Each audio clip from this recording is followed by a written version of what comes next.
ಕರ್ತನಲ್ಲಿ ಪ್ರೀತಿಯಿಂದ ಕರೆಯಲ್ಪಟ್ಟಂತಹ ಎಲ್ಲ ನನ್ನ ಸಹೋದರ ಸಹೋದರಿಯರಿಗೆ ಯೇಸು ಕ್ರಿಸ್ತ ನಾಮದ ಮುಖಾಂತರ ವಂದಿಸುತ್ತಾ ಫೆಬ್ರವರಿ 17ಕ್ಕೆ ನೇಮಕವಾದ ರಾತ್ರಿಯ ಗೀತೆ. ನಿಮ್ಮ ಹೃದಯವು ಉಲ್ಲಾಸಿಸುವುದು, ನಿಮ್ಮ ಆನಂದವನ್ನು ನಿಮ್ಮಿಂದ ಯಾರೂ ತೆಗೆಯುವುದಿಲ್ಲ. ಯೋಹಾನನು 16ನೇ ಅಧ್ಯಾಯ 22ನೇ ವಚನ. ಯಾವ ಮನುಷ್ಯನು ತೆಗೆದು ಬಿಡುವುದಕ್ಕೆ ಆಗದೇ ಇರುವಂತಹ ಆನಂದವು ಯಾವುದು?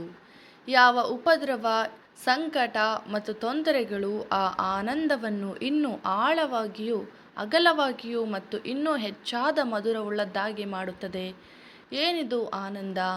ಈ ಆನಂದವು ಉತ್ಸುಕತೆಯಿಂದ ನಮ್ಮ ಸ್ವಾಸ್ಥ್ಯಕ್ಕಾಗಿ ನಿರೀಕ್ಷಿಸುತ್ತಿರುವ ಬರಬೇಕಾದ ಆಶೀರ್ವಾದಗಳಿಗೆ ಮುನ್ಸೂಚನೆಯಾಗಿದೆ. ಆತನು ಆರಂಭಿಸಿದ ತನ್ನ ಸುಚಿತ್ತ ಪ್ರಕಾರ ನಮ್ಮಲ್ಲಿ ಉದ್ದೇಶವನ್ನು ಕಾರ್ಯವನ್ನು ಸಾಧಿಸುತ್ತಾನೆ ಮತ್ತು ನಾವು ಬಯಸುವುದನ್ನು ತನ್ನದೇ ಆದ ಅತ್ಯುತ್ತಮ ರೀತಿಯಲ್ಲಿ ಪೂರ್ಣಗೊಳಿಸುತ್ತಾನೆ ಎಂಬುದು ಆತ್ಮವಿಶ್ವಾಸದಿಂದ ಪ್ರೇರಿತವಾಗಿದೆ. ನಮಗೆ ಆತ್ಮವಿಶ್ವಾಸ ಇರುವುದೇನೆಂದರೆ, ನಾವು ಎಲ್ಲಿಯವರೆಗೂ ಆತನ ಕೃಪೆಯ ವಾಗ್ದಾನಗಳನ್ನು ನಮ್ಮ ವಿಶ್ವಾಸವೆಂಬ ಕೈಗಳಿಂದ ಗಟ್ಟಿಯಾಗಿ ಹಿಡಿದಿರುತ್ತೇವೋ ಅಲ್ಲಿಯವರೆಗೂ ನಮ್ಮನ್ನು ಆತನಿಂದ ಅಗಲಿಸಲು ಆತನು ಅನುಮತಿ ಕೊಡುವುದಿಲ್ಲ. ಕ್ರಿಸ್ತನಲ್ಲಿರುವ ದೇವರ ಪ್ರೀತಿಯಿಂದ ನಮ್ಮನ್ನು ಅಗಲಿಸುವವರು ಯಾರು?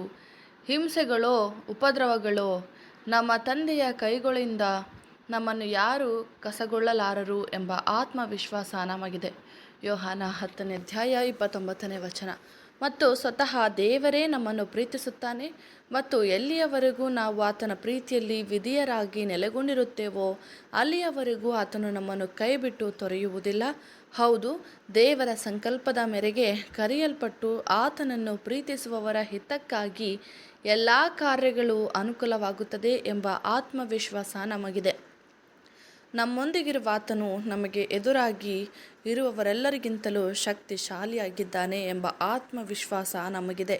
ಇಂತಹ ಆತ್ಮವಿಶ್ವಾಸವು ನಿಶ್ಚಯವಾಗಿ ಈ ಲೋಕವು ಗ್ರಹಿಸುವುದಕ್ಕಿಂತ ಮಿಗಿಲಾಗಿ ನಮಗೆ ಸಂತೋಷವನ್ನು ತರುತ್ತದೆ ಮತ್ತು ಎಲ್ಲ ಗ್ರಹಿಕೆಗೂ ಮೀರಿದ ದೇವರ ಸಮಾಧಾನ ನಮ್ಮ ಹೃದಯಗಳನ್ನು ಕಾಯುತ್ತದೆ ಎಂಬುದೇ.